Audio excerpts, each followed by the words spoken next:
Hello, everyone. I'm Kira Phillips. Thanks so much for streaming with us here on ABC News Live. Democrats scrambling to avert a government shutdown.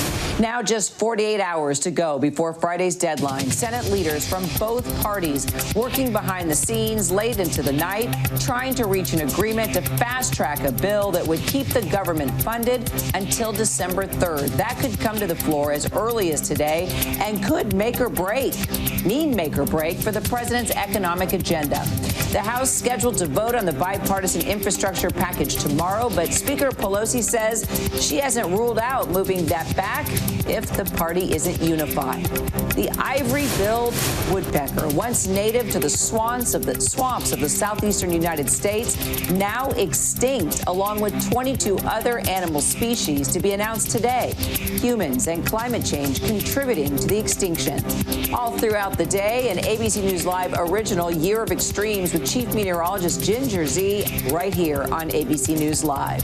And Britney Spears' hearing today could mean freedom from her father and moving one step closer to ending the 13-year conservatorship that controls her life. In a major reversal, Britney's father, who first sought the conservatorship, filed the petition to end it altogether. If the judge rules in his favor, Jamie says that would make other pending petitions moot and create an incentive for the parties to resolve outstanding matters in mediation. Britney's legal team telling ABC News this is a desperate effort to deflect attention from his egregious incompetence, gross misconduct, including dissipation of funds and the New York Times bombshell expose. Now let's get you to the latest on the pandemic and those vaccine mandates that could also create a lot of chaos for travelers. United Airlines in the process of firing hundreds of employees who are refusing to comply with the mandate and get vaccinated. And pilots now warning this could trigger a holiday travel nightmare. Transportation correspondent Gio Benitez has more. Some United Airlines employees are waking up without a job. The airline revealing it is firing up to 593 employees who chose not to get vaccinated when the airline mandated vaccines for all employees. We wanted to make sure that all of our employees, when they show up to work, that we make that environment as safe as possible. At least 7 employees already suing United over that vaccine mandate. All of our employees recognized this is not an easy decision. And now we're learning more than 4,200 American Airlines pilots are still unvaccinated. Pilot unions for American and Southwest are asking the White House for exemptions to the president's vaccine mandate, warning of holiday travel chaos. This comes as Pfizer announces its vaccine is safe and effective in children 5 to 11 and has submitted supporting data to the FDA for review. Pediatric healthcare workers are anxious for the additional protection for kids. This year, it just seems like they're just so much sicker. I can't breathe. I'm worried and anxious for them. Across the country, some essential workers are protesting vaccine mandates. My body, my choice. Meanwhile, CDC forecasters now expect the COVID situation in America to continue improving over the next 4 weeks. And Dr. Anthony Fauci says that it looks like we are turning the corner, at least just a bit, Kira. Gio Benitez for us. Thanks so much, Gio. Well, Russellville, Alabama, a teacher there by the name of Linda Holcomb has returned home after beating the odds, surviving 234 days in the hospital with COVID-19 and fighting for her life every single second of every day. Linda believes she was hospitalized after coming into contact with an asymptomatic child at her school. She thought she would return home in a week or two, but 9 days after testing positive, Linda had to be put on a ventilator. She fought with everything she had while enduring that ventilator, a tracheotomy, a lung collapse. Because of her perseverance, she was able to leave the hospital just a few weeks ago to return home and is now in the rehabilitation process. Linda is joining me now to talk about her journey. Thank you so much for being here. And my gosh, I see you. I see the oxygen. It makes my heart beat a little faster. How are you feeling, Linda? I'm doing much better, thank you. I'm still a work in progress.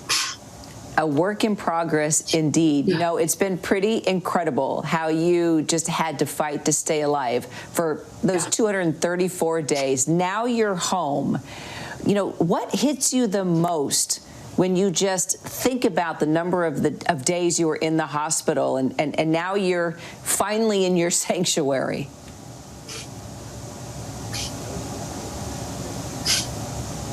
I know that I'm nothing short of a miracle. We had people all across the United States praying for me, lifting my name up. And I know that God heard those prayers and that He chose to spare my life. He's got some bigger plan for me. And I am so thankful just to be here. Well, we're thankful that you're with us. You actually went into the hospital in January, I understand, before the vaccine even became available to you. But you actually were able to get fully vaccinated yourself a little later on. So what's your message to everyone out there who, well, they've decided not to be vaccinated, and they're seeing now that you had to fight for your life, and some of them may be fighting for theirs right now as well? I don't believe the vaccine should be a political point. I think people should make their own minds up. If you've had someone go through what I went through, it's an easy decision to make. If you can't do it for yourself, do it for your children. Do it for your loved ones. My children and my family should not have had to see me fight for that long. And I know the odds were stacked against me. I would take one step forward and then something would happen and I'd go 2 steps, excuse me, back. But, taking the vaccine is worth it. By the time I was no longer intubated, my sisters, my children had all been vaccinated both times. And, I understand people being scared about it now, but not knowing if there's enough research done with it. But I also know that smallpox would have never been eradicated if people hadn't been willing to take the vaccine. And this is the same thing. Coronavirus is not going to be eradicated unless people step forward and do what needs to be done to slow the spread. So, I urge people to take it. But again, I think it should be their own individual choice. But if they're not going to take it, they need to be mindful of other people. I did all the right things, but I still ended up getting one of the worst cases. I'm in that 1% that they call long COVID. And they don't know how long the symptoms I have now will last. It may be with me another week, another year, the rest of my life. We don't know. But I'm glad to be here.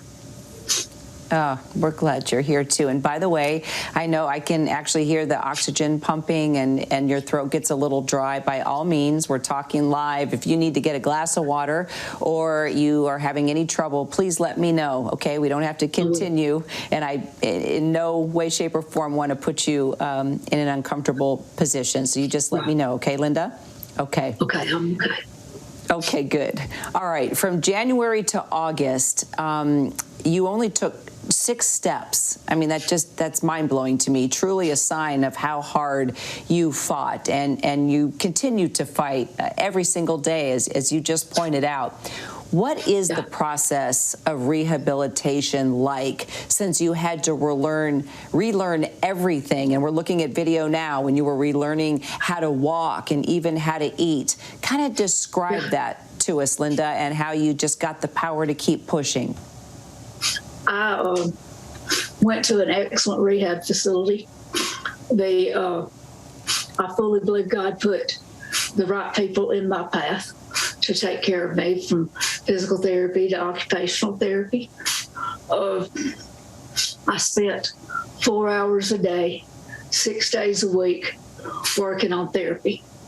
And I had speech therapy, occupational and physical. It was hard work, things that you take for granted that you can do. And after all the months of being sick, I lost majority of my muscle mass, no strength. My hands were drawn, but they're better now.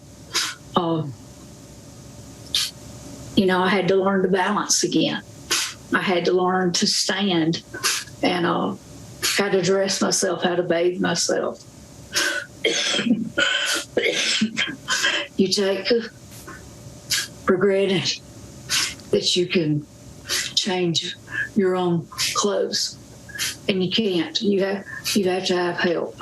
And as you get stronger, they give you different types of tools to assist you to put your socks on or your pants on. I had to learn how to bathe myself. It's just like an infant starting out learning. There were days that it was really, really hard and really frustrating that I couldn't do all the things that I wanted to do. But those first 6 steps that I took let me know that with time and gaining back strength that I would be able to walk again and hopefully become independent again and take care of myself. Oh, I have no doubt that's what's going to happen. All right, do me a favor, take a drink of water. I saw you grab your bottle of water. So while you do that, yes, please. I appreciate it. You have taught as an elementary school teacher for 29 years. And earlier this month, when you took your first step back home after 9 months in the hospital, students and families and staff members, members of the community, it was quite amazing. They all gathered on the streets to welcome you back. What was it like? Yes, to just describe how that felt. And also, Linda, tell me what you're going to tell your kids. Kids are so impressionable. Even my kids every day see stories like this, and they worry and they stress and they ask me questions. You're a teacher. How are you going to teach these kids about your experience and just the lessons that you've learned? Well, I know they'll have questions, and I will, I'll address the questions. I'm not going to give them information that's not appropriate for their ages. And, I won't shy away from it, but then again, I'm not going to burden them with medical talk about what happened. I'll address the fact that I got really, really sick. And then, of course, we'll also have a lesson about germs in the middle of that. And I'm a huggy, touchy person. And this last school year, I had to tell kids, please don't hug me. I can't hug you back. And, like I said earlier, I did all the right things. I germexed, I socially distanced. I didn't touch their stuff. I didn't touch them. And, it was hard because some of those kids every day, they just want a hug from you. And, we're going to have to address, why we have to do these things. Why do we have to keep from spreading germs as much as possible? Because sometimes it makes people really, really sick like me. Well, you are absolutely right that God had a plan for you. It was not time to go, and you are here with just an amazing story of bravery and strength, and I know those kids cannot wait to embrace you. I hope those hugs can come back, Linda, because we know hugs definitely heal. Linda Holcomb, appreciate you being with us. We're going to stay in touch with you. We want to follow your progress. Sound okay? That sounds great. All right. Lots of love to you, Linda. We'll be right back.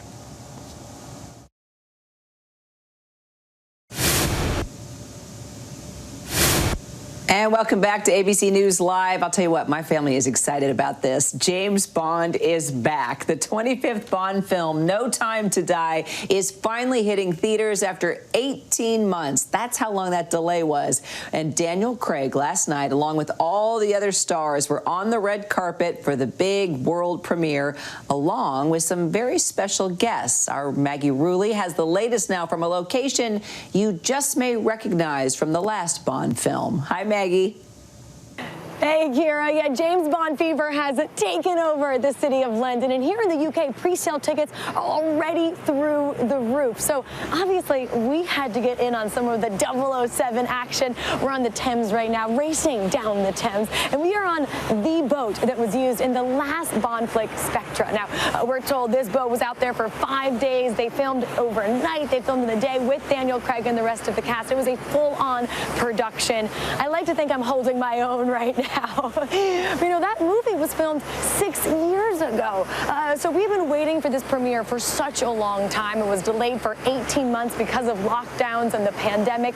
So last night was a huge party. We were in the middle of it, Kira, and I have to say it was a blast. The biggest party London's seen in 2 years. All of the stars were out. We talked to all of them, including Daniel Craig. Remember, it's kind of a bittersweet moment for him and the rest of the staff. This is his 5th and final Bond movie. And people did start to get emotional, but you know, Craig said to us, he said, this is a celebration. We have waited so long for this moment. We're here to celebrate healthcare workers who were in attendance and members of the service units as well here in Britain.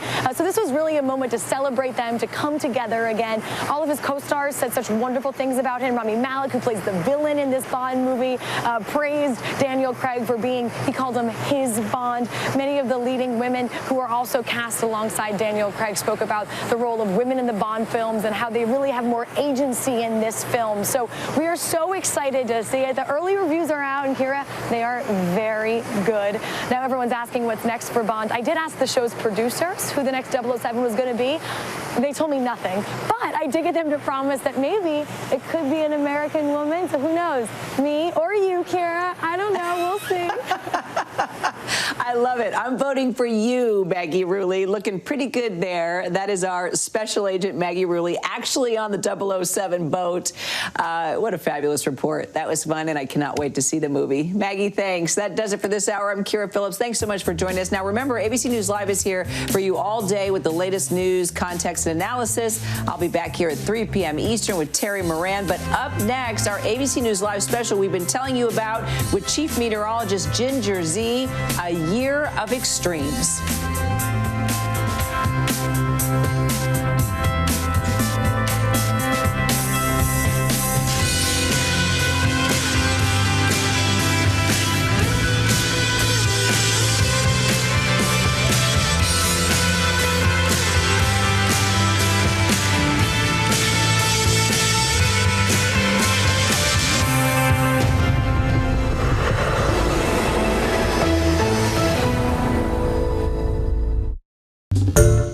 Hi everyone, George Stephanopoulos here. Thanks for checking out the ABC News YouTube channel. If you'd like to get more videos, show highlights, and watch live event coverage, click on the right over here to subscribe to our channel, and don't forget to download the ABC News app for breaking news alerts. Thanks for watching.